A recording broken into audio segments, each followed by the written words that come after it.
हाय, तर आज तो दिवस होता म्हणजे अंकिताचं लग्न. सकाळी उठून वडे बनवले.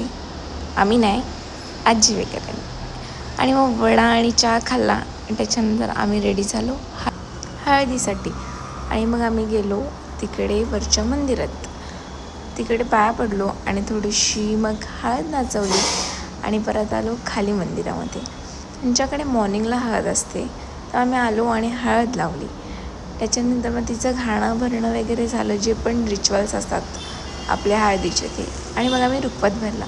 रुखवत म्हणजे जे नवरा आल्यावर खायला नेतो तो वाला रुखवत. मग तो क्षण आला ज्या क्षणापासून अंकिता आमच्यासोबत नसणार होती. आम्ही 4 वर्ष सोबत राहिलो. खूप मिक्स फिलिंग होत्या की ती आमच्यासोबत नसेल, पण आम्ही तिच्यासाठी खूप हॅप्पी पण होतो की ती तिच्या न्यू लाईफ स्टार्ट करणार होती. आणि मग फायनली लग्न झालं. आम्ही खूप सारे फोटो क्लिक केले आणि निघालो तिची वरात सोडायला तिच्या घरी.